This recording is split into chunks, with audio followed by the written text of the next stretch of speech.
Blog Talk Radio.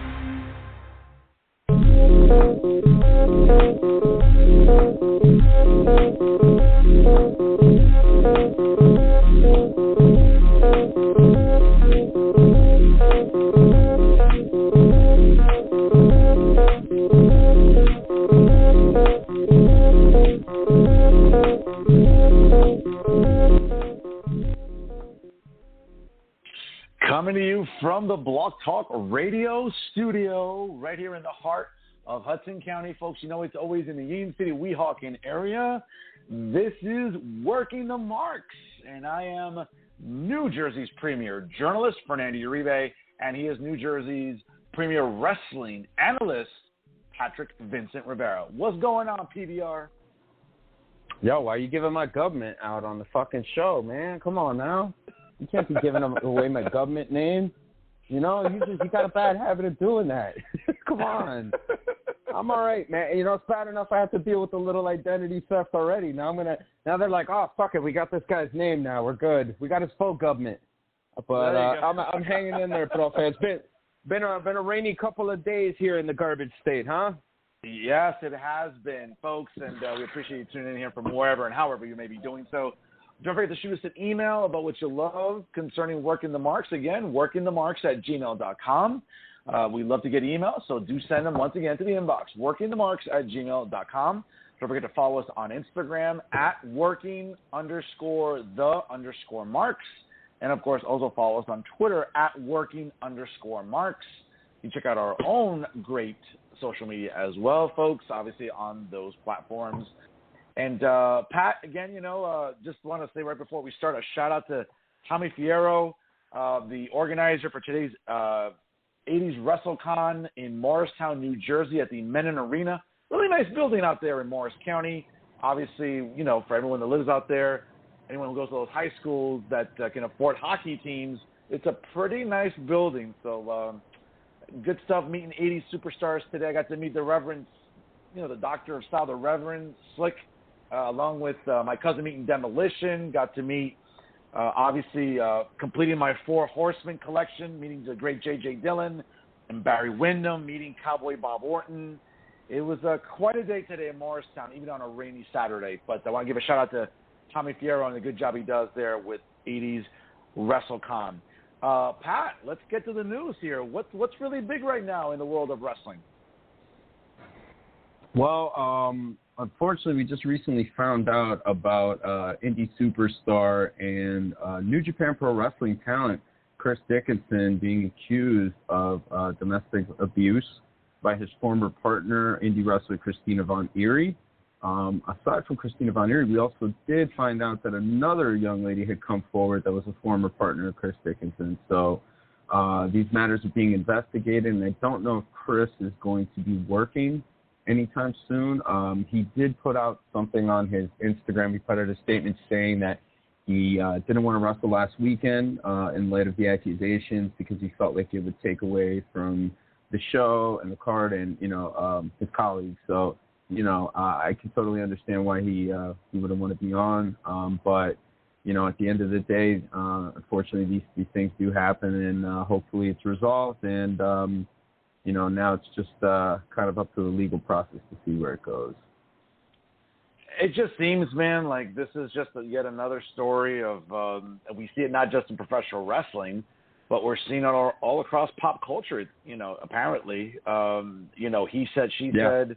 It seems like this is now getting ugly from a legal perspective, especially in the pro wrestling business. Once you kind of get that scarlet letter on you, you might be looked upon as too toxic and, someone that's not worth signing. So his career prospects might be in jeopardy right now. And, again, this is a guy who I know you're more knowledgeable on Chris Dickinson than I am, but it seems like, he checks off a lot of boxes for workers that have been trying to make it in the indies. It's persistent, but something like this could really doom him.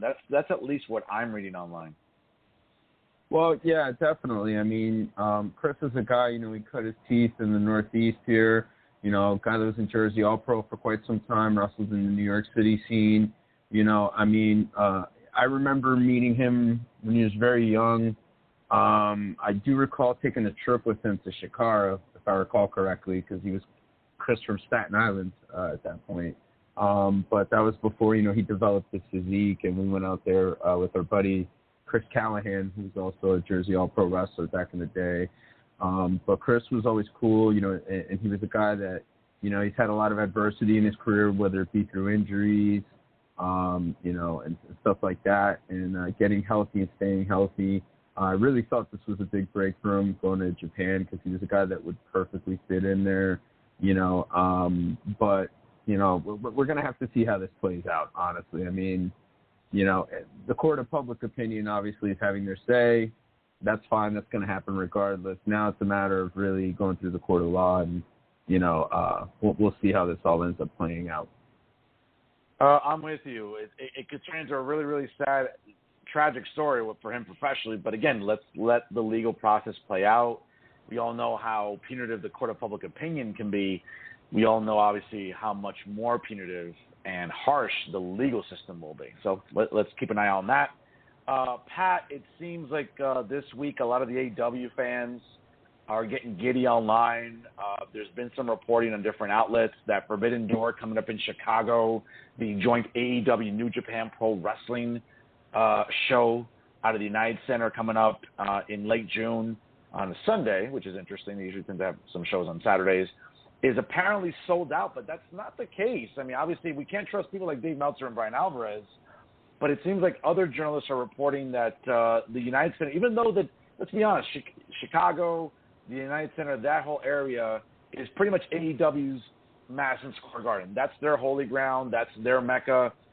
You would think that this show with this much potential star power would have been sold out already. I think it's a little bit of an indictment that it's not, despite what some journalists are saying, brother.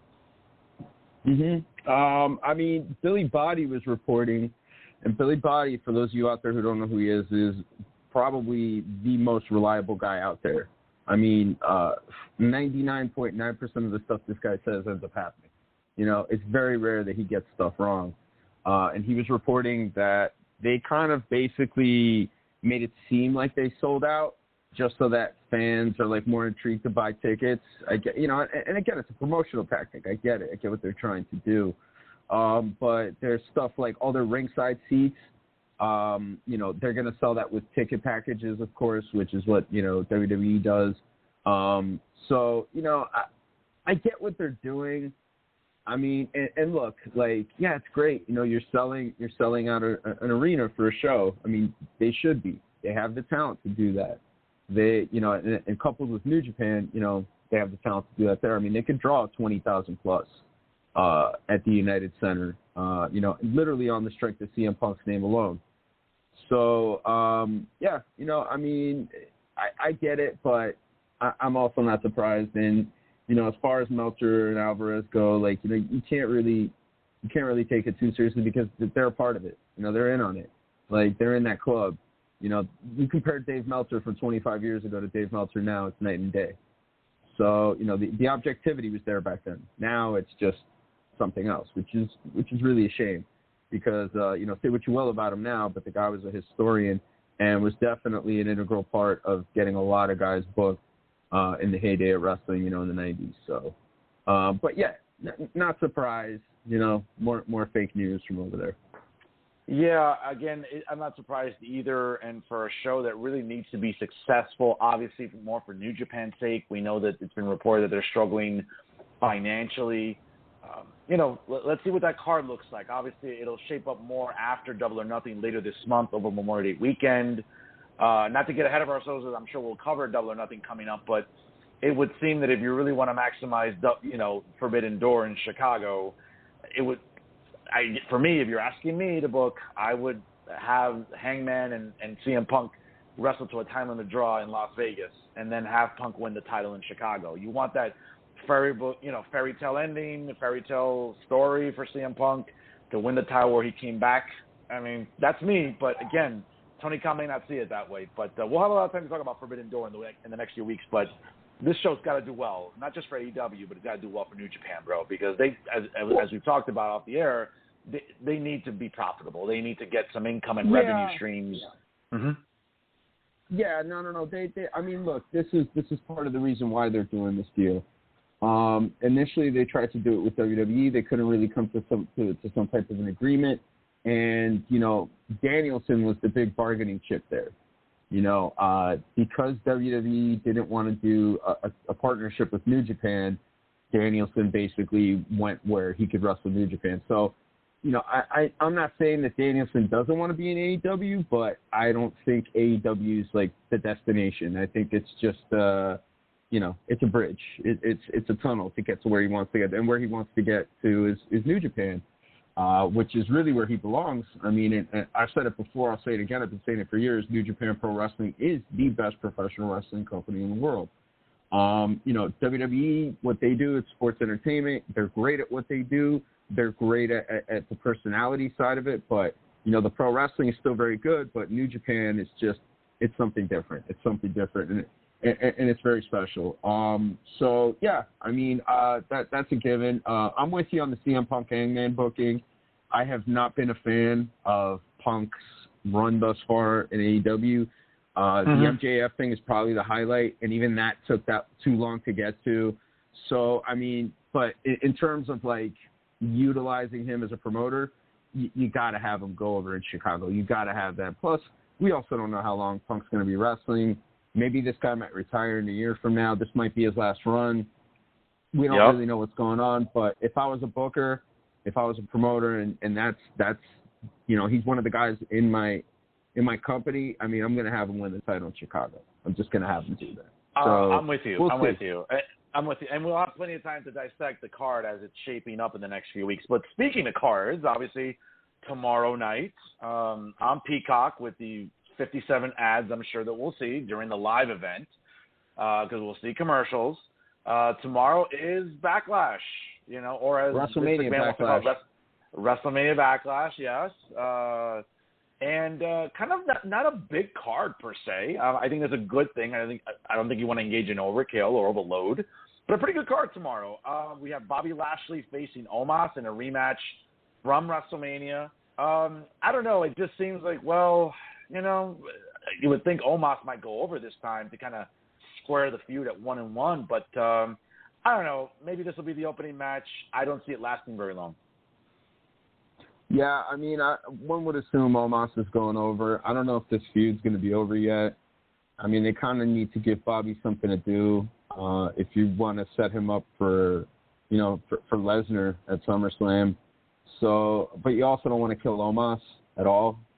So, I mean, I expect Omos to go over, them kind of carry this feud out. And with MVP as the heater, you can book it in a variety of different ways for the rubber match.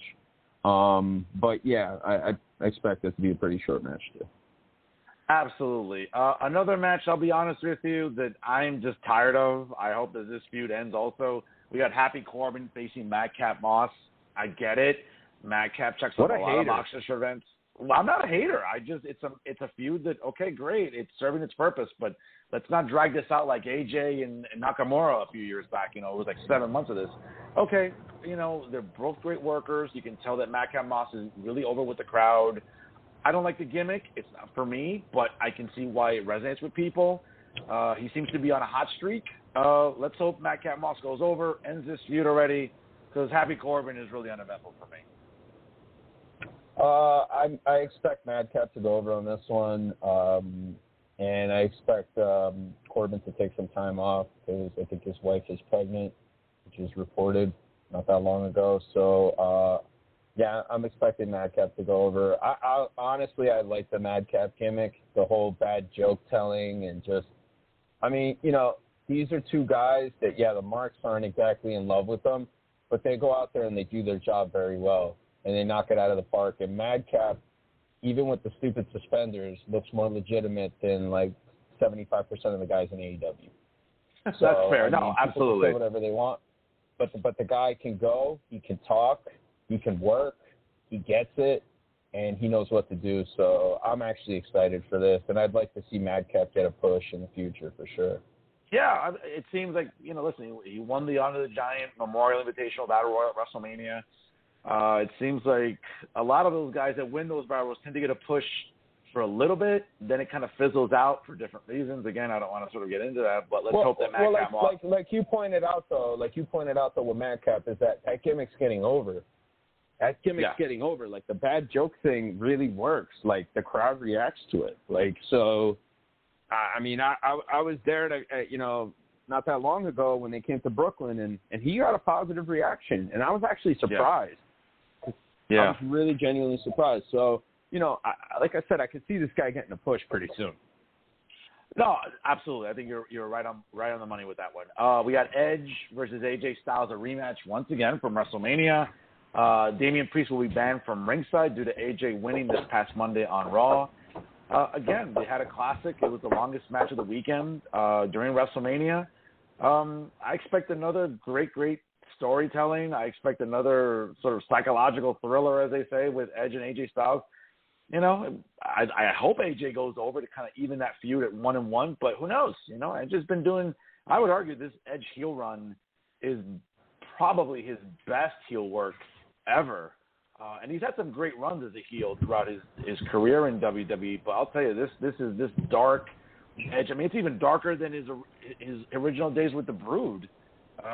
It's that good right now with Edge. But I think I hope AJ goes over. How do you see this one? I mean, one would assume AJ evens it up, but we don't know. Maybe they debut another member of the stable to cost AJ, the match. But I'd like to see AJ get the win here, just so that they can keep this feud going. Because I obviously, I mean, if you like wrestling, you're not gonna want to see these guys work. Like, come on, you know what I mean? Let's get real here. They're both fantastic workers. And yeah, Edge is. See, okay, so let's compare Edge in his situation to Christian in his situation. Who's doing more to enhance the talent? Who's doing something better? Because they're both at the tail end of their careers, right? Fair enough. But Christian, they put with Jungle Boy and Luchasaurus, and it's not doing anything to those guys. Like, it's not helping them at all. Like, they suddenly don't have more charisma. They're not better talkers. And Edge, with Damian Priest in a couple of weeks, he's already doing more to help this guy and to help elevate this guy than, anything that Christian's been able to do.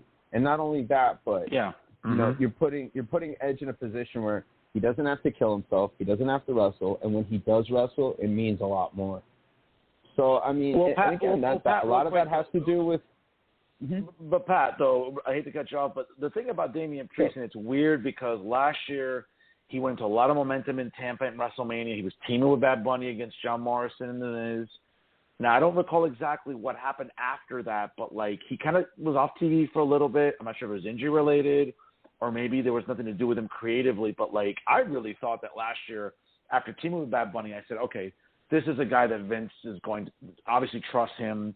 It seems like a guy that they're going to push. They put the U.S. belt on him. I'm going to be honest with you, man. Again, I don't want to say that it's maybe the victim of circumstance, but it's one of those things where you put a title on a guy, a mid-card title, and yeah, he's still over. But I don't know. It seems like he's fizzled out a little bit. I think this is definitely a boost in the arm, as they say. I disagree. It's rejuvenating. I disagree completely. Why? I do. I'm sorry. I disagree completely because the fans were into him. Yeah, he took on Finn, and Finn came back, and that was a big win because of Finn coming back. But he was still hot. Fans were into his matches. He was getting plenty of responses. I mean, he is a trusted guy, that's for sure. And the fact that they put him in Edge's group proves that he's a trusted guy. I think the people that are going to be in Edge's group are people that they can depend on that just need a little more rounding out. And I think that's where Edge is going to come in. Because, and look, this isn't like, Jake Roberts in AEW where he's just getting paid just to walk out there and go outside, but he's not really saying much. These young guys are doing anything. Edge is legitimately invested in this. And Edge wants to help these guys, reach their potential. I mean, obviously there's rumors of Rhea Ripley. Rhea Ripley would be a fantastic addition. Rhea's is a main event talent, but she just needs some rounding out. There's just a few little things that she's missing, and once she gets those little things, she's going to be on that Sasha level, on that Becky level, on that Charlotte level, on that Bayley level. Bianca's at that level, and even Bianca's still kind of learning on the job. you know, Rhea, I really think that her being in that group with Edge would be super beneficial. So, yeah, I mean, Damian Priest is doing fine. I mean, he was good. He's one of the longest reigning U.S. champs, like, in recent memory. You know, there wasn't anybody that really held the title that long. And, you know, all his matches were exciting. There were good TV matches that he would have. He would have solid pay-per-view matches with a variety of different guys. And, you know, I'll argue, at one point, he was one of the strongest booked guys on the roster, I would say. Him and Riddle were probably the two strongest booked guys. So, that's fair. No, that's totally fair. No, good points. Again, I'm expecting a good match. I like putting Damian with Edge. I think it's going to help round them out also along. Again, it'd be great if Rhea Ripley's added. You can see she's getting a little darker, obviously. It seems like she's turned heel or just whatever you want to call it, you know, just tired of her partner. We'll find out what happens in the next few weeks. So that's definitely, I think, a match to watch tomorrow. Another rematch from WrestleMania. Cody Rhodes will take on Seth Rollins. I'll be honest with you, man. Not to say that the sizzle's already off the stake for me with Cody, but listen, good ring work. Had a great match with Seth Rollins at WrestleMania. Had a good match with Kevin Owens. I know he's done some, you know, dark matches or post-Raw matches with some other stars. You know, Cody's a good worker. You know, he's going to do that. He's going to get that good in-ring work in. Again, another feud that, you know what, hey, whatever. Get this feud over with. Let's move Cody on to something else, either challenging for a title or a new opponent. I like Seth Rollins, you know, as a guy that wears a lot of bombastic suits. I can appreciate the gimmick. I like it. I don't want this feud lasting too much longer, though, Pat. I mean, again, give me some – I don't know. I mean, maybe Rollins needs the win here to even it up at 1-1, but I don't want this feud lasting like for the rest of the spring or into the summer. I don't want this dragging out either. So you don't want good wrestling? I very much want good wrestling, but it seems like, you know, you're complaining about Cody. Good wrestling or potential good wrestling. No, that's what you're complaining about. I'm not. Well, listen, it just seems to me that I think Cody. If you're taking your time with Roman Reigns, apparently there's a report that he's still nursing an injury that he suffered at Mania with Brock Lesnar. So obviously, you want to kind of, you know, transition him slowly into more active ring work, right, as he's trying to heal. Okay, but it just seems like if you brought in Cody, you almost kind of want to put him in a title picture soon. You don't want that momentum. Listen, his merch is selling like crazy. It's up there. There's still a sizzle about Cody Rhodes. You know, he came in hot.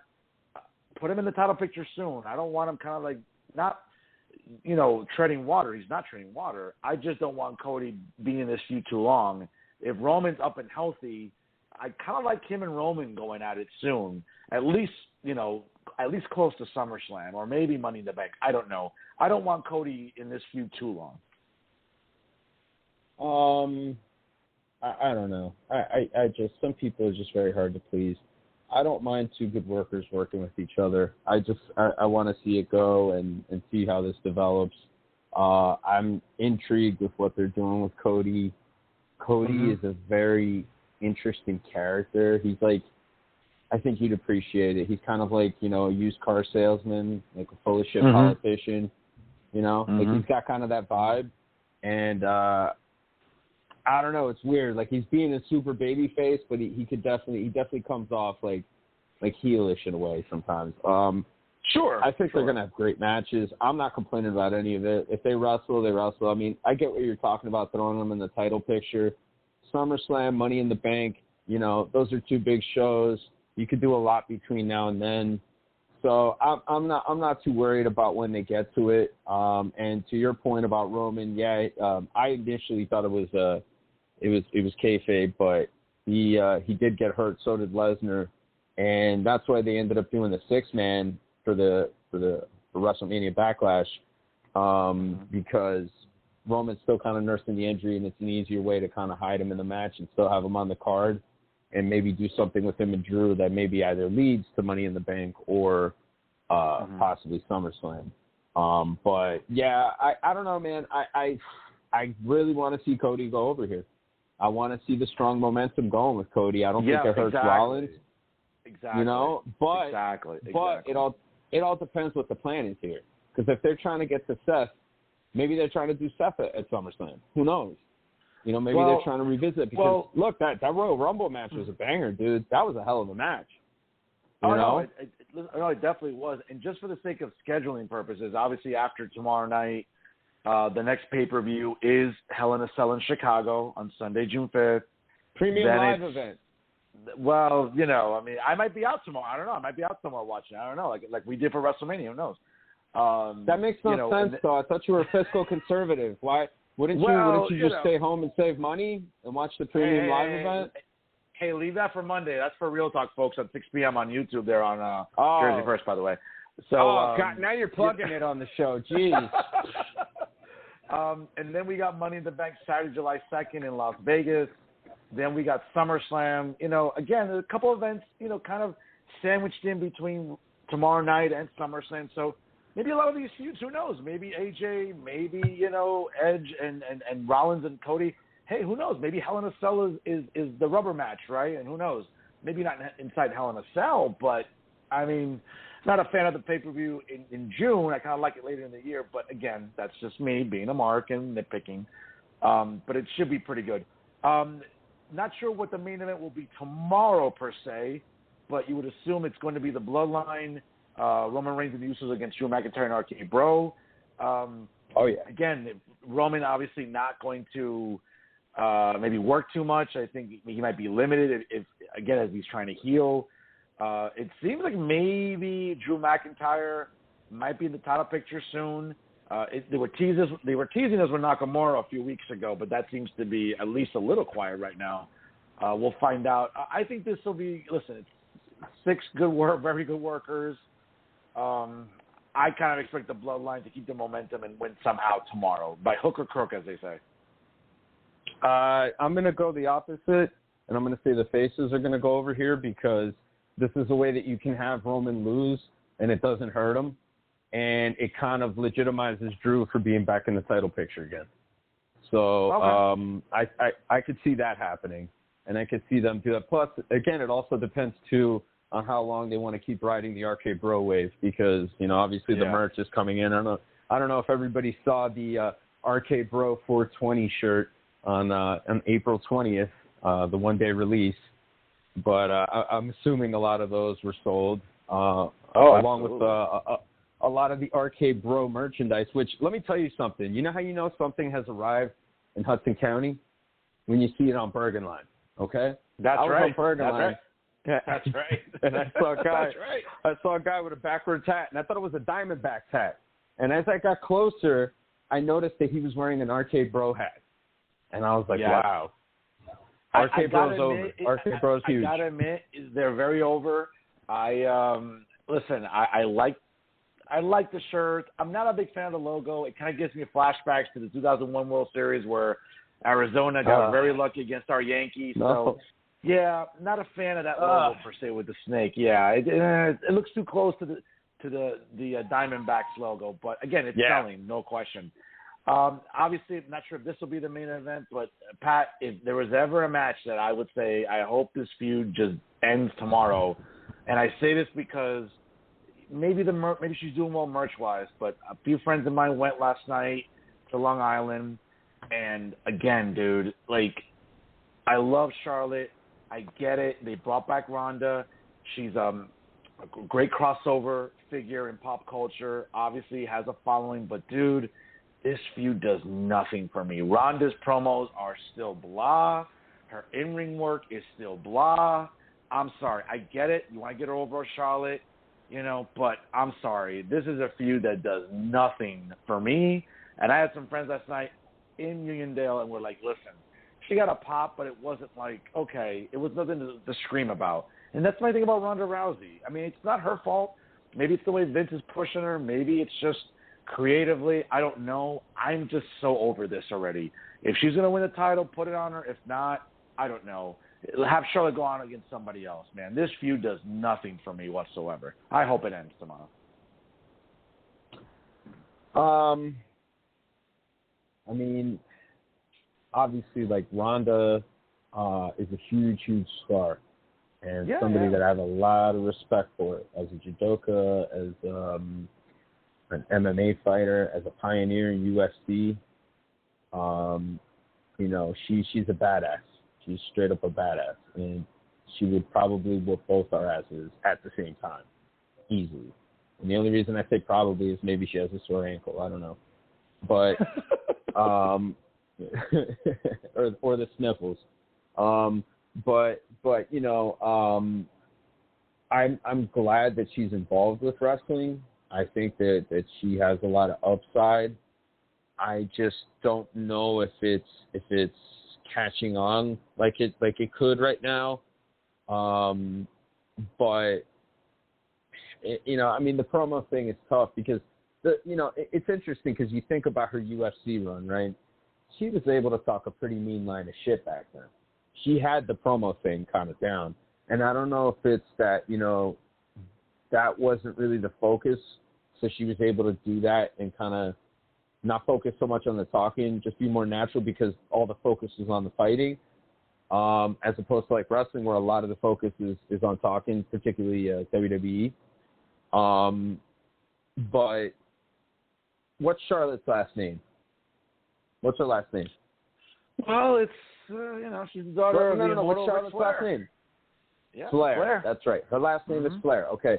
And her father always wanted to work top stars, whether it was in sports or work with them, whether it was sports, wrestling, pop culture, whatever. It didn't matter. Ric Flair always wanted to work with top stars. And Ric Flair always prided himself in being able to take somebody that wasn't necessarily on his level yet and bring them up to his level. And I think Ric's daughter is trying to do the same thing with Ronda. And I think that they kind of have an... And look, that match at WrestleMania, it was missing something. It was definitely, like, missing some heat. Well, it was better than we thought it would be. It was a lot better than exactly. But I think, you know, because, like, we had mentioned previously here on Working the Marks with Fernando and Patrick on Blog Talk Radio, that, you know, in order for her, I had said, in order for her to have a good match with Ronda, she has to work a lot of chain wrestling and minimize the spots and kind of, like, eliminate the botchiness and just make the spots, like, the important parts of the match, but really work the chain. And that's what she kind of did. She kind of had a pretty grounded match with her. You know, they would do the strikes and stuff like that, the high spots. But, yeah, I mean, I don't know. It's like I feel like I should be more excited for this than I am. And it's just like it's not there. And I don't know if I necessarily want it to be over. Exactly. You're not excited. Yeah. Again, it's. I don't want to put the blame on Ronda. I won't put the blame on Charlotte per se. I mean, however this is produced and the promotion of it, it's just like I can't get excited about this feud. I almost like, okay, I want this to end, but again, it's going back to I think the way that Vince is presenting Ronda. It's not there's not even sizzle. Never mind the steak. There's rarely any sizzle here, and that's the problem. I think he's putting her in good spots. The problem is that the promo's not there. You know what I mean? Like, yes. Look, let's say hypothetically, tomorrow Vince goes, okay, I'm going to bring in Conor McGregor to work with Steen or Rollins or somebody else, right, or Roman. Mm-hmm. Conor McGregor is going to come in, and granted, the wrestling ability might not be there. You know, the pro wrestling ability might not be there, but you know damn well that when he grabs that microphone, he's going to talk a line of shit that even if the match itself is the shit, the hype is going to be really, really, really big. Well, Vince might be terrified. Vince might be terrified about whatever comes out of Conor's mouth. To be fair, time and place. It would all depend on time and place. You know, but he could do it, and if anybody could do it, it's Vince. And if Conor's gonna do it, he's gonna want to do it with Vince because he's the biggest. But yeah, like I don't know. I just feel like she's just not really knocking it out of the park with the promos, and she's not like. I feel like the hype is so one-sided, like because Charlotte's just doing all the hype, like she's really adding the personality, where Ronda is kind of just like being dragged along almost, it seems. And I don't know. I mean, I hope they prove everybody wrong tomorrow and have the match of the night. I hope so too. I hope so too. It should be gonna be a good card. just like we said about Mania. Hey, a lot of fans, a lot of the marks were complaining online, especially social media. Oh, this Mania looks really blah on paper. And let's be honest, this is one of the better WrestleManias in recent memory. Not one bad match. It was all excellently produced. I have a feeling, obviously, to no one's surprise, I'm sure tomorrow will be well produced as well. Pat, well, other news here. I think that I'm sorry not to cut you off there, but I think that because WrestleMania was good, WrestleMania Backlash is going to be good. It has potential to be really good. So, because of all the good work they did at WrestleMania, now WrestleMania Backlash can be. Yes, and again, you know what folks, I mean? it'll be a start time of 8 p.m. tomorrow on Peacock. For those of us that have to endure the 57 commercials tomorrow during the pay-per-view. Stop being cheap, bro. Upgrade your subscription. You're a cheapskate. You spend all this money on all these suits, but you can't spend, an extra $5 not to have commercials? I think you like to complain about it. I don't feel like giving Vince more of my money, which we'll get to in a moment because it's very central to today's topic, by the way. I don't feel like giving Vince more of my money than I already do. But should be a good card tomorrow, folks. You can check it out on Peacock tomorrow at 8 p.m. Eastern Time. Other news here to round out the news cycle. Something that really bothered me, Patrick, because I've loved this series since its beginning. As a fan, we grew up watching wrestling without knowing a lot of the backstory, a lot of the stuff that goes on behind the curtains. Vice has announced this week that they will not be renewing they will not be adding a season 4 of Dark Side of the Ring. I'm heartbroken over this. I've loved every episode, some more than others. It's been well produced. I think the two guys have gotten a lot of good talent to appear with a lot of these sort of behind the scenes interviews, shoot interviews almost, it seems. I've really enjoyed it because as a guy who grew up watching wrestling and we don't know a lot of the backstory, and I get it that unfortunately by seeing too much, it's emboldened a lot of marks, but I've really enjoyed the storytelling and the way they talked about a lot of historic moments in pro wrestling, from the Montreal Screwjob to the sort of the backstage tension between Randy Savage and Elizabeth during their marriage, to Dino Bravo's unfortunate death, to the Dynamite Kid's tragic story, to Chris Benoit. They've all been great documentaries. I'm really disappointed to see Vice not renew it. I hope it catches on somewhere else. The possibility, I think, exists for maybe it to be shopped somewhere else. But I don't know, man. I feel like this program got a lot of people a lot of heat. You know what I mean? I feel like a lot of people got a lot of heat because of it. Jim Ross doesn't want to be involved. Some of the topics that they covered also kind of emboldened marks to be mad at wrestlers and be mad at Vince and all this other stuff. The whole Ric Flair helicopter member fiasco, just a lot of the stuff that they covered, and Tommy Dreamer, getting suspended, it's like a domino effect.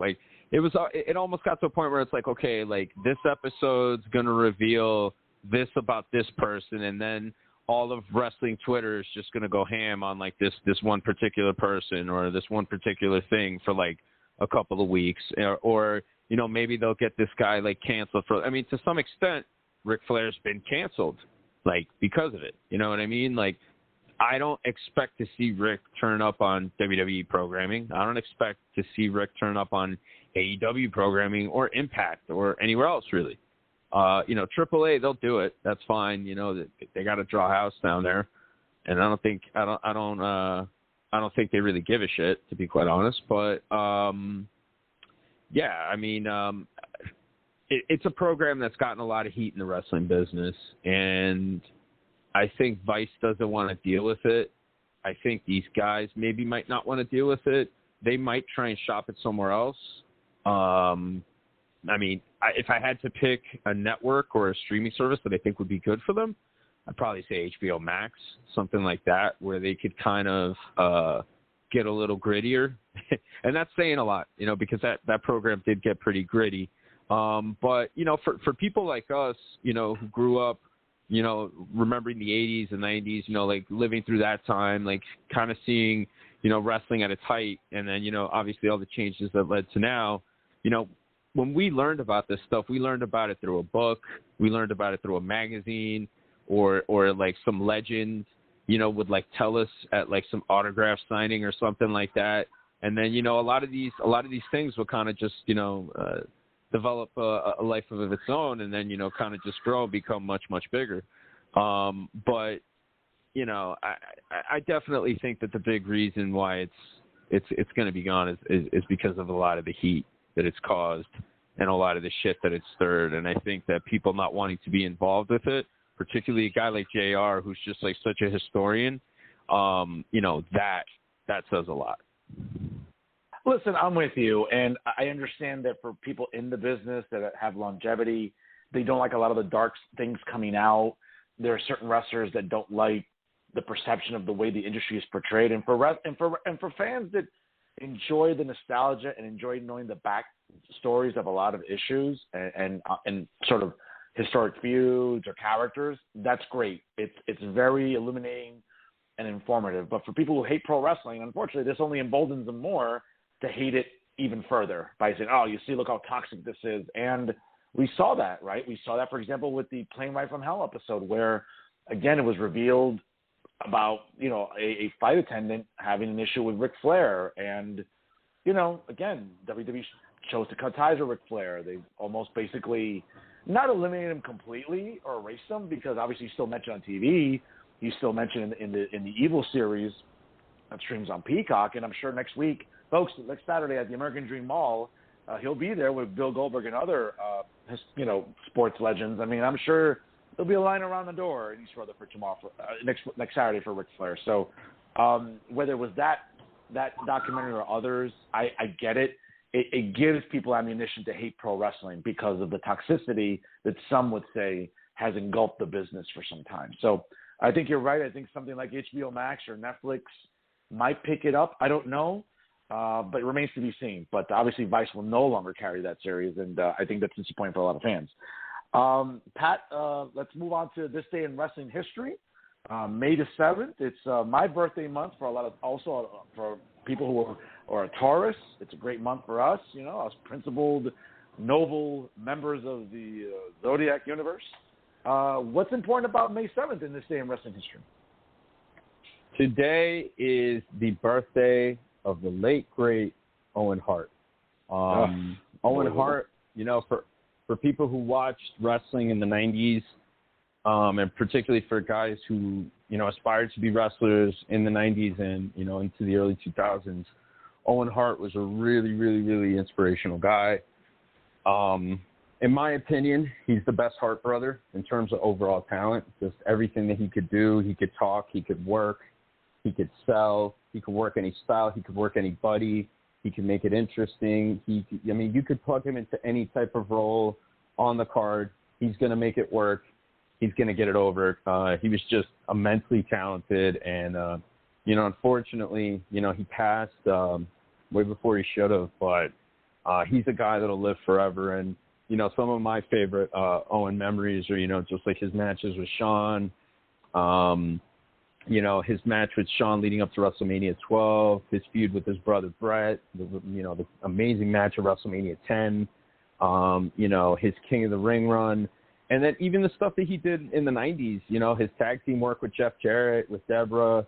I mean, like that they were great. I mean, they were as good a tag team as you were going to get back then.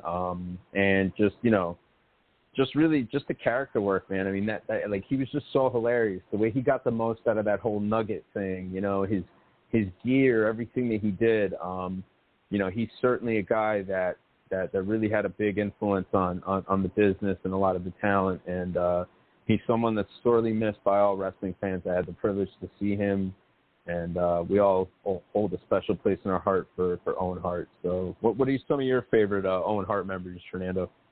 I just got to say, to be honest with you, man, we had not seen anything like a sibling rivalry in wrestling in quite some time. And to, look at what happened at Survivor Series 1993 in Boston at the old Boston Garden. Thank God that dump got torn down. Side note, folks. Just to see the Hart brothers, face Shawn Michaels in the Knights, and you started seeing the seed being planted about Brett and Owen in that feud, and I think it was beautifully done. Again, just remembering seeing Owen kind of grow before our eyes as a worker and as a performer, because let's be honest, that heel run for him, those interviews leading up to WrestleMania in 94, WrestleMania 10, like those interviews leading up to his eventual clash with Brett were, I think, amazing. You really saw a lot of talent come out there in those interviews with Owen. And again, he was like that, it served its purpose. He accomplished what he wanted. He, the jealous little brother, jealous of the success of the older brother, like the way they sort of portrayed the feud, right? That was the whole premise of it. And I thought it was brilliant work by Owen. He sold that program for me, man. He sold that for me, honestly. He really, really did. He really, really did. And I think, again, having a chance to see him, at some shows later, he was a great worker. Obviously, some fans are not happy with AEW participating with Dr. Martha Hart and the Owen Hart Foundation and the Owen Hart Cup tournament, which begins this Wednesday, coincidentally, on Dynamite. The women's and men's first-round matches begin this week, coming up.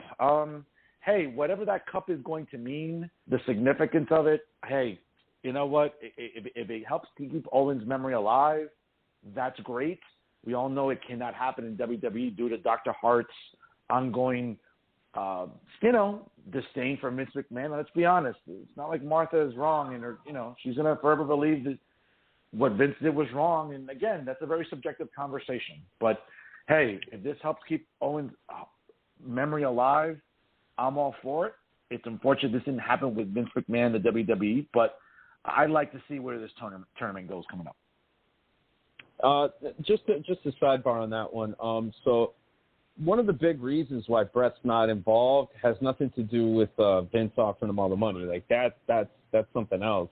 The big reason Brett's not involved is because Martha's involved. And he and Martha do not get along. It's my understanding that when Owen passed, Martha said some disparaging things about Stu and Helen.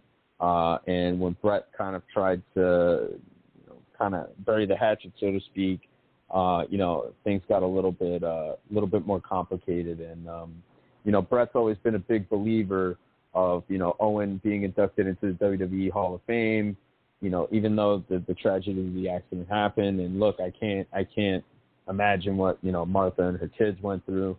But, I definitely do agree with Brett. Like, Owen does belong in the Hall of Fame, not just, for Owen, but for his fans, because Owen Hart was really, really loved.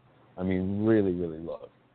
And regardless of whether it's an AEW or not, it's nice that, they're putting Owen's name back out there, and it's nice that a whole new generation of young wrestling fans get introduced to Owen Hart, which they can go watch on Peacock and give Vince McMahon more money.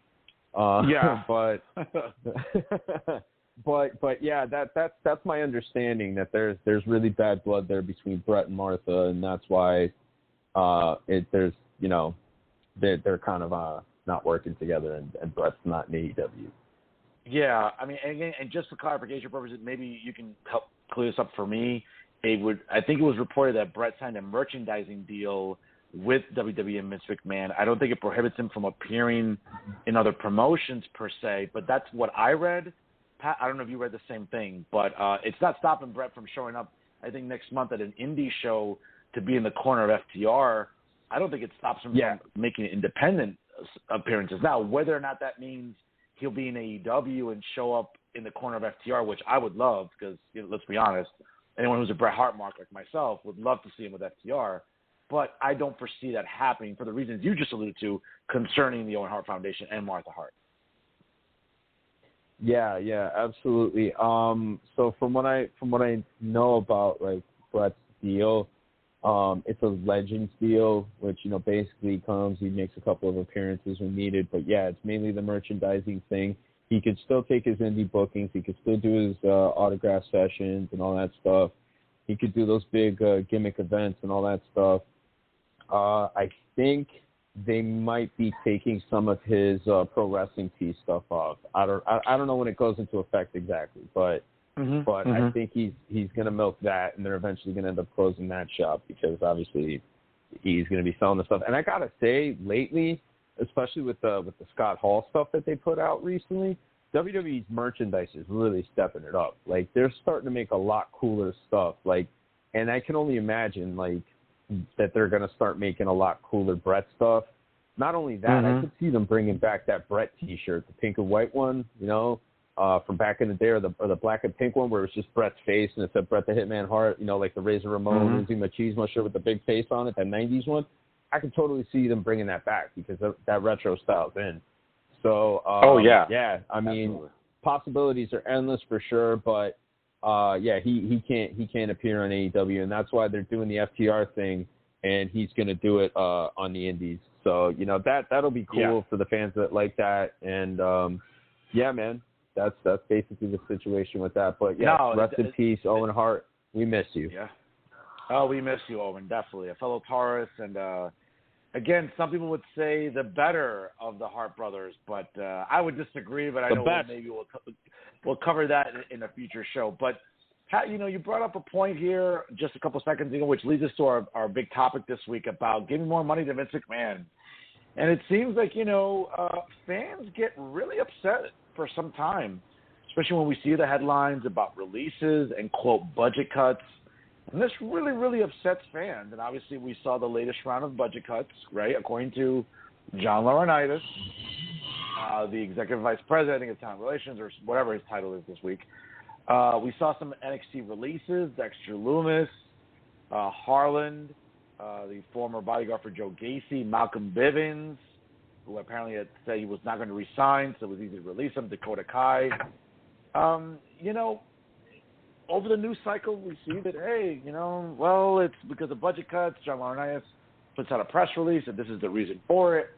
And, you know, it's interesting, though, Pat, because I think a lot of fans personalize this or get very emotional because, you know, while they hear the word budget cuts, they'll also read Forbes magazine and see that Vince McMahon profited, brought in revenues of over $1 billion in 2021. It's still not, obviously 2022 is still early. We don't know what this financial quarter will give us, but for someone, you know, who's a shareholder like myself, I hate hearing that because I'm like, wait a minute, the stock is dropping. It's like up and down, and there's budget cuts, but then they're bringing in $1 billion in revenue. And I think a lot of fans get very emotional about this and say, well, this is unfair to these workers. What are they doing when he's bringing in regular profits?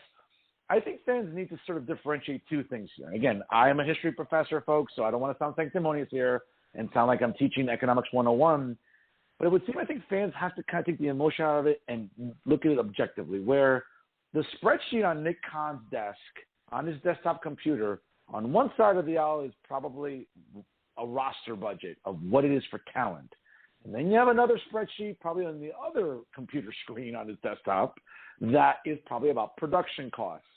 And what Vince McMahon spends yearly in talent and what he spends to transport those enormous sets, to transport staff to set up these stages, for production, to put these people up in, you know, because these are corporate employees. These are not independent contractors like the talent folks. So I just want to make sure people are clear about that.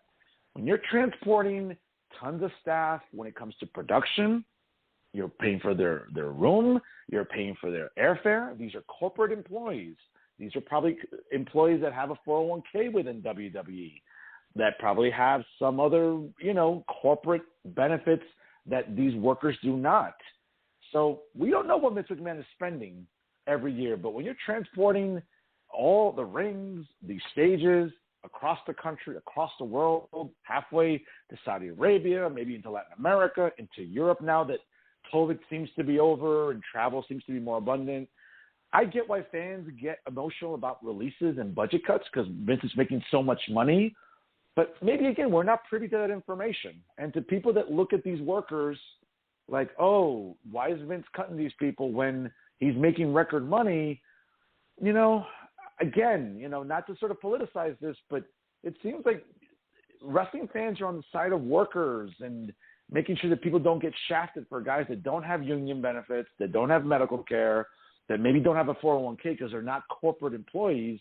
I think that's why wrestling fans get so emotional when they see these releases shortly after WrestleMania, brother.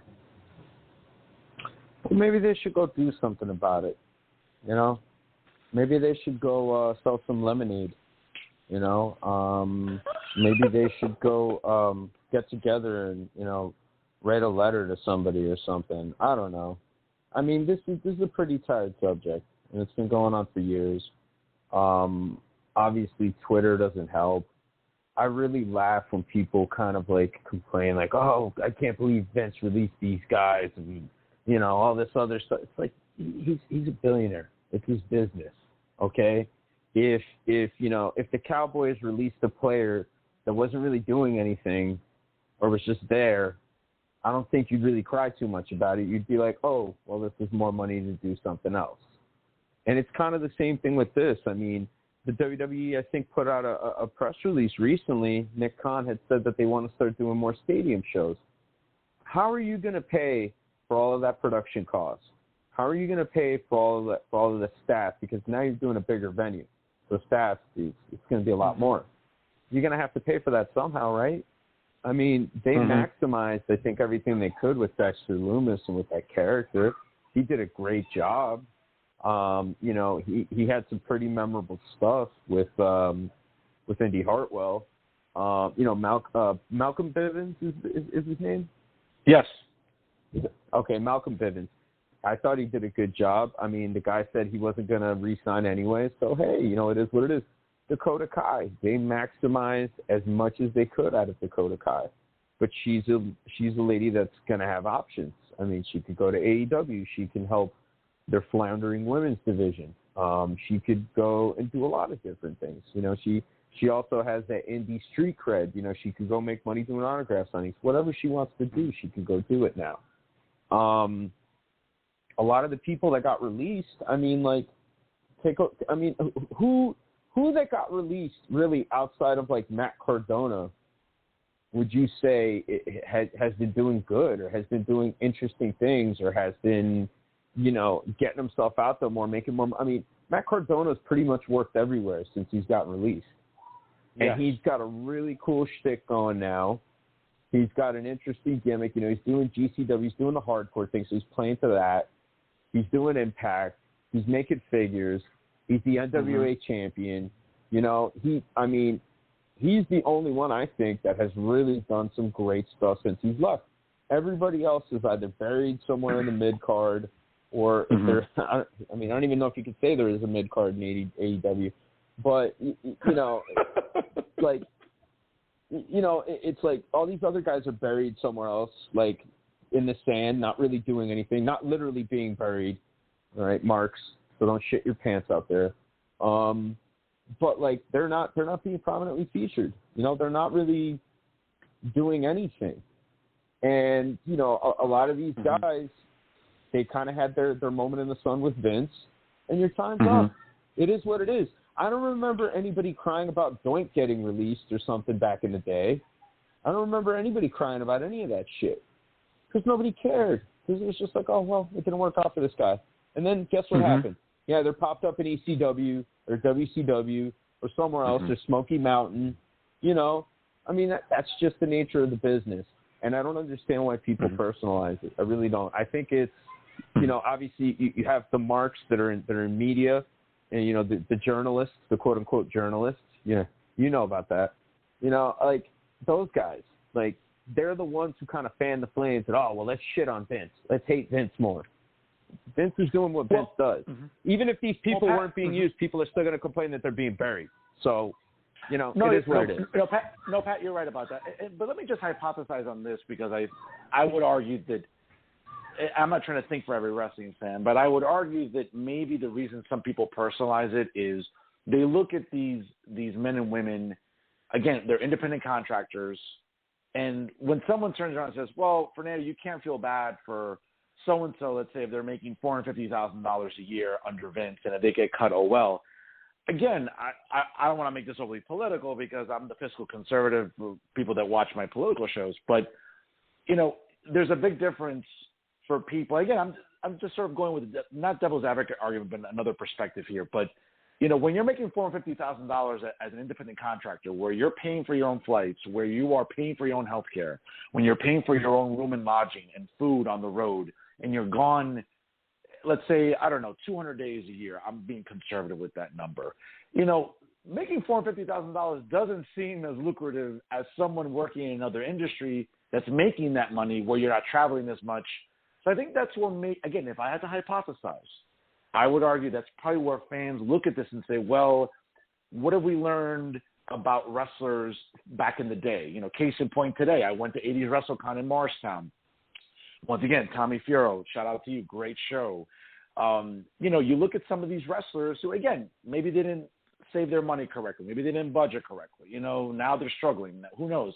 The bottom line is I think wrestling fans have been empowered now to think that, well, you know, the reason that salary doesn't go as far as it used to or it can is because these are not corporate employees under WWE. Again, so if you're spending on airfare and you're spending on hotel lodging and food and travel and everything else, that $450,000 is not going to go as far as, again, as someone else working in business or marketing. I get it. Maybe it's apples and oranges that you're going to tell me right now. But I think for a lot of fans, that's what they rationalize it at. It's like, well, Vince, you're making X amount of money with revenue. Pay your workers a little bit more. Again, I think that's where the argument comes from a lot of fans that personalize it, like you just said perfectly. He pays them enough. These people are millionaires. Are these people really crying about millionaires? Like, really? Is that what it is? Because, and again, at the end of the day, it's all just to hate Vince. It's all just to talk shit on WWE. But, hey, man, it is what it is. This is his business. This is what he's been doing. You know what I mean? Like, he pays these guys enough. They're all making six figures. They're all making a ton of money. More importantly, they're known even more after they leave. Dakota Kai, before she came into WWE, and now after leaving developmental, forget about it. This chick's her rate's gone up. You know what I mean? She's gonna make money. These people aren't gonna be like starving. They're gonna be fine. And I just don't understand like what the big hang up is. It's business. It is what it is. It is what it is. They pay them enough. Like what do people want them to do? Like, come on. Well, Pat, remember really? too. Well, Pat, you just brought up a good point about Cardona. Cardona's been that anomaly that has been able to, again, still be kind of relevant after being released. Not everyone has that good fortune. Now, again, that's partly due to Matt Cardona reinventing himself, maybe changing his character, maybe changing his look, whatever. Matt Cardona is a bit of an anomaly because he still is remaining relevant. Will Vince ever look at him again? I don't know. He's in his late 30s. I think it's been clear that Nick Khan and Vince are looking to bring in very young kids from now on, either collegiate athletes, any sort of athlete in any sort of sporting activity. I think that's what Vince is looking at. Is it to say that Vince and Nick Khan are not going to look at independent workers anymore? Who knows? But it seems like Matt Cardona is probably at that age. He's maybe nearing, not that 40 is old in life years, but in wrestling years it might be. So maybe Matt Cardona might not see WWE again. But for other people being released, again, this is, who knows what's going to happen to them. Again, I'm not here to talk about people's budgeting, people's fiscal responsibility. I'm not here to talk about that. That's a show on Monday nights, folks. I don't want to get too political here. But I think this is where, Matt Cardona's an anomaly. Not a lot of people really, really work out after they get released. And I think, again, this is where marks tend to get emotional. They tend to personalize, like, well, these are people trying to make a living. They can't do it anymore. And again, it's sort of like, well, it's easy to vilify corporations because, again, there are some people that make it a political thing. It's easy to vilify corporations when they're bringing in profits and they're not paying workers accordingly. Again, I don't want to get overly political here, folks, but that, I think, kind of stems in the back of the minds of a lot of fans, Patrick. I think it's just silly. I really, really do. I'm sorry. I think it's silly. These guys are making great money. They're making way more than they did on the Indies. And Cardona, I think the reason why he made it work was he went to AEW. It was kind of a tryout type thing. I don't think it worked out for him because I don't think he liked what the setup was there. Some people have said that there's really no structure there. Some people have said that it's a little too laid back. I don't know. I don't know what it was. But the thing with Cardona is, like, he never really hitched himself too much to a wagon. Like, I don't know what his deal with Impact is. but I don't think it's anything that's like terribly suffocating for him. I think Impact is the nationally syndicated show that he uses to get himself over more for his indie dates. But I just think that he was a lot more strategic about what he's done. And I think that, you know, him being able to work Impact, you know, he had his AEW moment. He did that. Being the NWA champion, which there's people that tune in and watch NWA consistently. They draw good numbers for their shows. You know, and then him getting involved with making figures, and now that's starting to take off, like, you know, pretty good. I mean, he set himself up to make money and to keep himself relevant, to keep himself interesting, and more importantly, he keeps people wanting more. And you know, that's the thing with Cardona. I think he's managed himself post WWE in a way that has been really, really smart and has really helped him to evolve as a performer and to still stay relevant, you know, after his WWE run. But, I mean, you know, you look at some of these other people, and they haven't really done that. They haven't really done that. You know, they've gone to AEW, and they're riding the bench. They're just chilling. They're doing nothing. Or they work a couple of indies and then bleh. You know, or they're, you know, starting up their own company. And, you know, that's going there, and that's whatever. But, you know, Cardona, to me, he's just been very, very smart with his decisions. And, you know, I think we can't blame Vince for what happens to talent after he releases them. He pays them enough. He gives them a shot in the arm to let people know who they are. And then, you know, he puts you out there. You know, he maximizes your visibility. He maximizes your potential. He helps you realize it. And then when he's done with you, you know, you're back out on the indies. But at least you have that status. At least you have that name. Cardona, I don't think will ever go back. I mean, I don't even think it's so much about the age thing. I just think that with him, if he goes back there, how are you not going to call him Zack Ryder? How are you not going to call him Zack Ryder? You know, you have to. No, like, well, you know, no, I otherwise agree. you're undermining all that work. No, you know what I mean? But then again, I don't think he would want to compromise that. And I just think more importantly that, like, they squeezed every last drop out of the Zack Ryder orange that they could. And it's done now. Mm-hmm. And now he's doing his own thing. And, you know, I give him a lot of credit, man. I really give Cardona a lot of credit. Mm-hmm. He's done fantastic since the release. No, I agree with you. And again, Cardona's that anomaly because not a lot of wrestlers, after being released, have caught on somewhere and have been able to, again, remain relevant, work across different promotions, kind of reinvent themselves a little bit.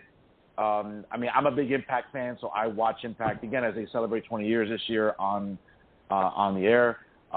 You know, Matt Cardona's done a little bit different than his Zack Ryder gimmick. He's also done that across different promotions, GCW, NWA. It just seems, though, and again, he's an anomaly. Not a lot of wrestlers have been able to sort of get that boost after being released and reinventing themselves or reassessing what they do in the business. And I just think because he's, you know, on the later side of his 30s, I don't know if Vince would even want to bring someone like that back. I think Vince is really, really – I think you've seen what the business model is for Vince with NXT, especially also when they're bringing in a lot of talented kids from college, maybe some younger indie people. But I think Vince is done with bringing in like late 30s, early 40s people into NXT, into WWE again. I don't see that happening, which is why, again, Cardona's still over on the indie scene and some of these other promotions. I don't see that happening with him. Who knows? For all I know, maybe Vince will want to give him a shot again. Maybe he'll be, you know, the same with him and his wife, Chelsea Green.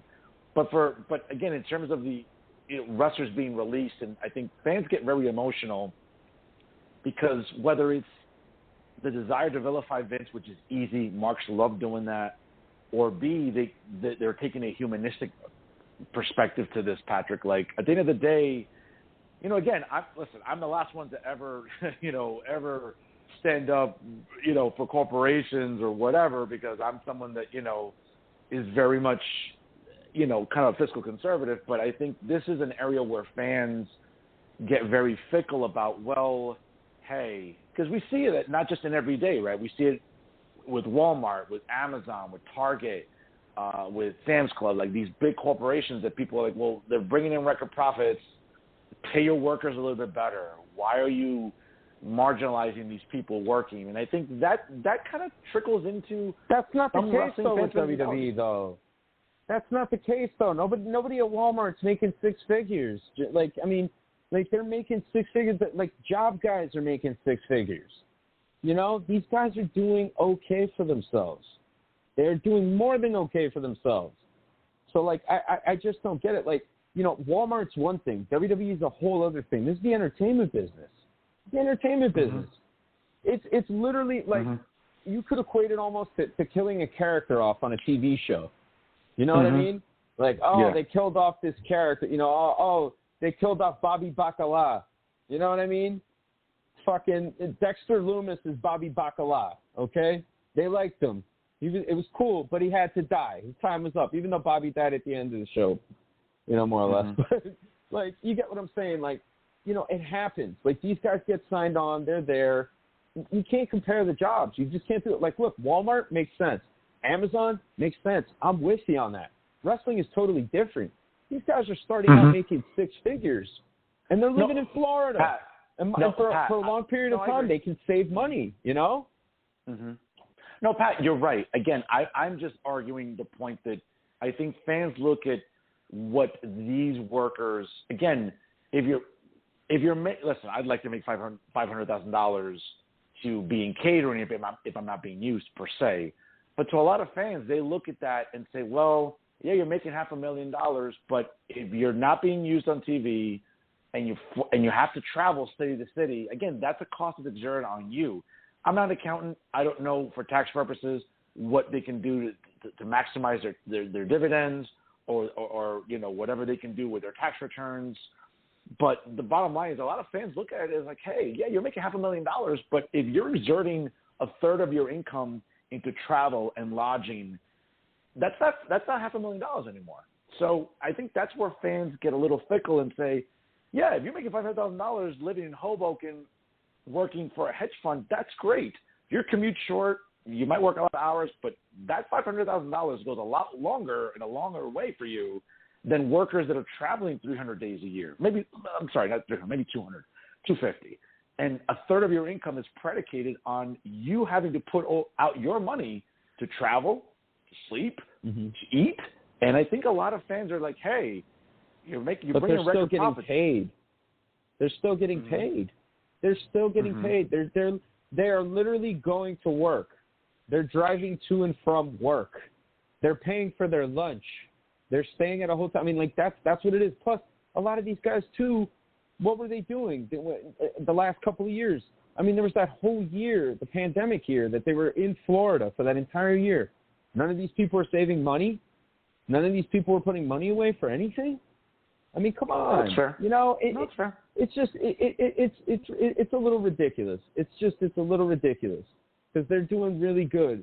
And the way their system is set up is, unless you're a star, an established star, you get signed by them, you go to developmental, you work there for a while. So you're living in Florida for maybe about a year, however long, at least until they feel that you're ready to go out on the road and be on the main roster. And here and there, you'll get the shot where you have to go and do this. I mean, but, you know, frequent flyer miles, like all this stuff, like, comes into play. Like, these people, like, they know what they're doing. You know what I mean? Like, they're not starving. Like, none of these guys, Dakota Kai is not starving now that she got released. You know? None of these people are. That's not the case. But, again, I just think that this is associated with the Mark thing, you know, with programs like Dark Side of the Ring that embolden marks, you know? Like all these Mark journalists, quote unquote journalists, you know, this is the type of shit that like emboldens them. This is the type of shit that they go on about. And then all of a sudden everybody's like, oh, well, you know, these poor wrestlers, they're not poor. They're doing good for themselves. It happens. It's business. You get released. Back in the day is a different story. Back in the day is a totally different story. You know, back then it was like, these guys get released, it's tough. You know, now they get released, there's a million companies they could go work for. Dakota Kai could go work in Japan tomorrow. You should go work AEW. You should go work anywhere. You know what I mean? So, I don't know. I mean, this is something where the fans kind of lose me. Because I think like, I'm looking at it more from the business side of it. And I'm just like, well, hey, what are they going to do? They're going to keep him? I mean, like, look at Tony Khan. Look at what he did. Stu Grayson, Joey Janela, right? What's his name? Fucking Frankie Avalon. What's his name? The custodian, whatever the gimmick was. Yeah, that's right. The wise janitor, whatever the fucking gimmick was. That guy. Okay? I got to think about it. The librarian. There you go. So they had these guys all on the roster. Khan didn't use them for years.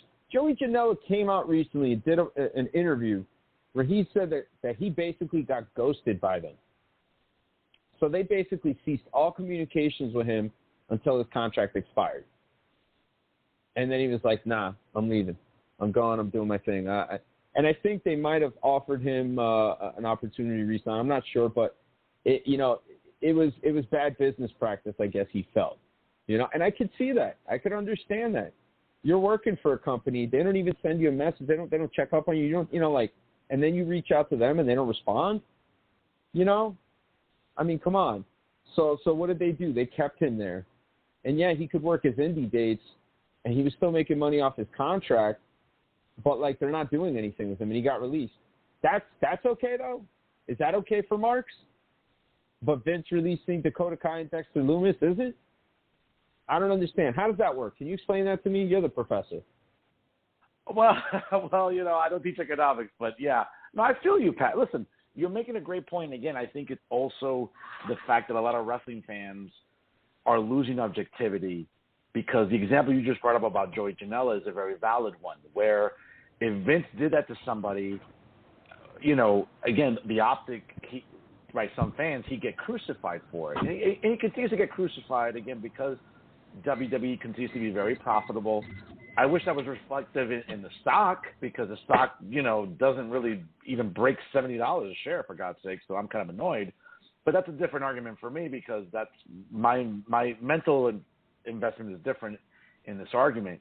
But you're absolutely right. Like, why, if Vince did what Tony Khan did to Joey Janela, again, we don't know. Maybe he's been doing it to other people because there are some contracts he's not renewing.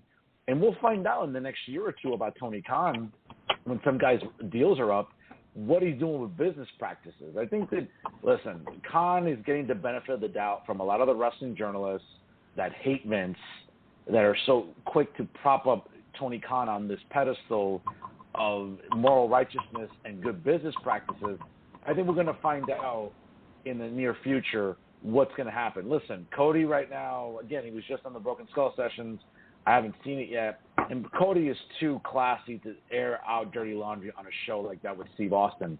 But rest assured, if a lot of these people aren't getting their contracts renewed by Tony Khan, someone's going to spill the beans at some point soon and throw Tony Khan under the bus for what are business practices that they killed Vince for.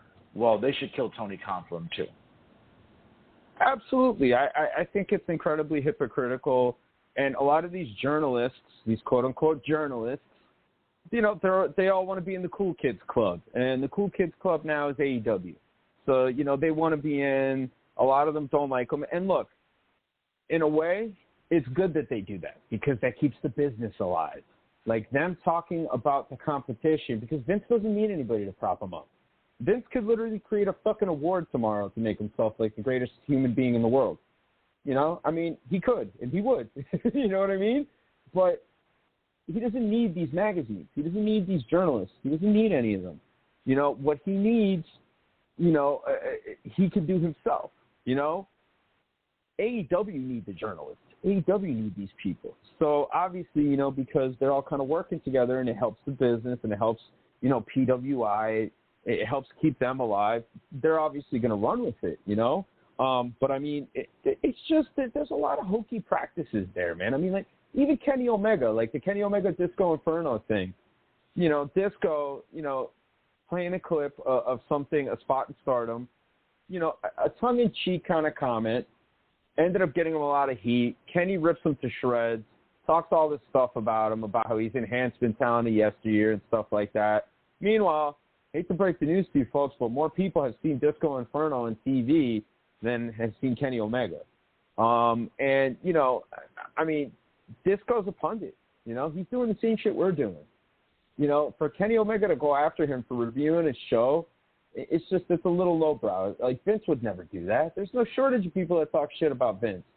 But an EVP from WWE is not going to respond to any of that stuff. They're not going to say anything, you know? Only if it's a legal thing. Then maybe they might come out and release a statement. Who knows? But I mean, like, it's ridiculous, man. And a lot of these marks and these mark journalists, you know, they make the problem a lot fucking worse. They make it a lot worse. So, yeah, man, I mean, miss me with this argument. I just think it's just more of the same nonsense that the marks pull, and another reason for them to just hate Vince and to just keep piling up. Why don't you people just prop up AEW a little bit more? Stop caring about what Vince is doing. I respect the fans that don't watch WWE anymore, that actually stuck to it. That they're like, hey, it's not for me anymore. I want to watch AEW. That's fine, you know? But just stop shitting on WWE for doing things that your football team does, that your hockey team does, that your baseball team does, you know? Because it's just business, and that's just what it is. That's right. Hey, Patrick just said it best right there. And, folks, before we let you go here this week, a couple of things, you know, what to look forward to on my end. Pat, for us fans in the tri-state area, at the American Dream Mall, that sort of awful eyesore on Route 3, besides MetLife Stadium, you know, out there on Route 3. The American Dream Mall will be hosting an autograph fest next weekend, next Saturday and Sunday at the American Dream Mall, 1 American Dream Way on East Rutherford, off the Jersey Turnpike, exit 16W, also off of Route 3, off of the Parkway nearby. The Nature Boy Ric Flair will be in attendance, signing autographs, obviously, along with Iron Mike Tyson, Bill Goldberg. Some other sports luminaries include former NFL quarterback Vince Young, former American League MVP Jose Canseco, the all-time hits king in Major League Baseball Pete Rose, WWE Hall of Famer Pete Rose. That's right, WWE Hall of Famer Pete Rose, correct. Former former NFL quarterback Michael Vick will be in attendance. Obviously, folks, check out FighterManSports.com. That's Fighter, that's F-I-T-E-R, mansports.com. I'm definitely looking forward to meeting the Nature Boy again next Saturday. He's my hero. I love the Nature Boy.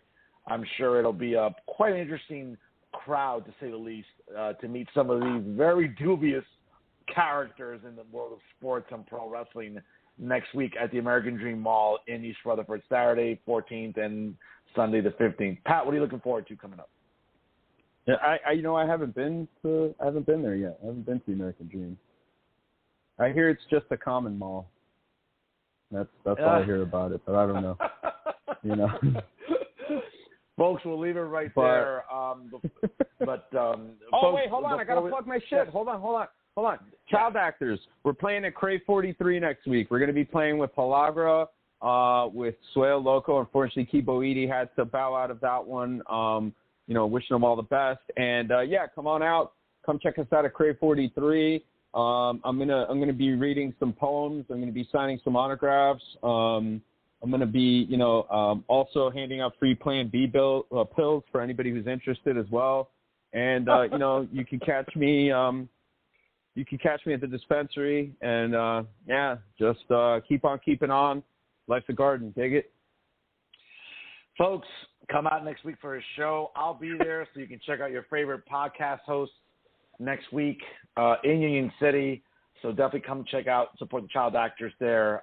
It's a show you don't want to miss. Trust me, I've seen Pat and the child actors in person, and it's a show. It's worth every single dollar you put into that show when you go see them perform. So make it a point to mark on your calendars next Saturday night in Union City. Again, check out Patrick's Instagram at Patty Rican, Paddyriccan.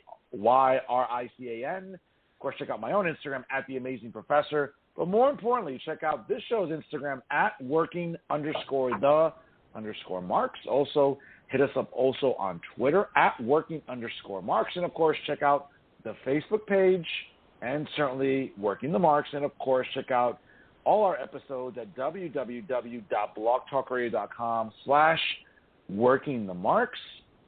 Folks, it's the best podcast you'll listen to about everything going on in pro wrestling, some different perspectives, and some different viewpoints you don't see anywhere else. I'm Fernando Uribe, New Jersey's premier journalist. He is Patrick Rivera, New Jersey's premier wrestling analyst, saying so long, folks, and happy Mother's Day to all the moms out there, to my mom, to your mom, Patrick.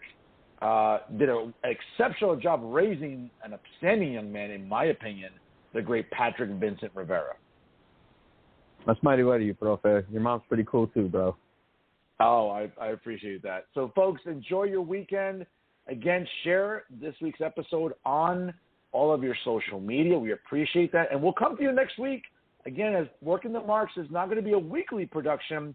I know you love it, and I know you'll share it as well. Folks, have a great Mother's Day weekend. Again, enjoy WrestleMania Backlash premium live event on Peacock tomorrow. There we go. And we'll see. And again, well, I know, it sort of burned me to say that.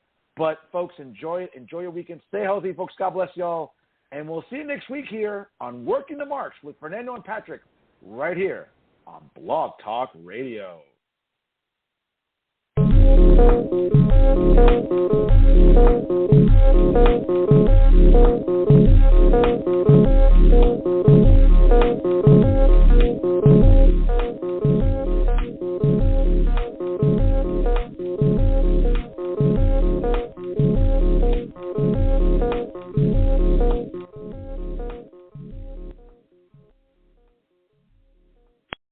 Famcast Media.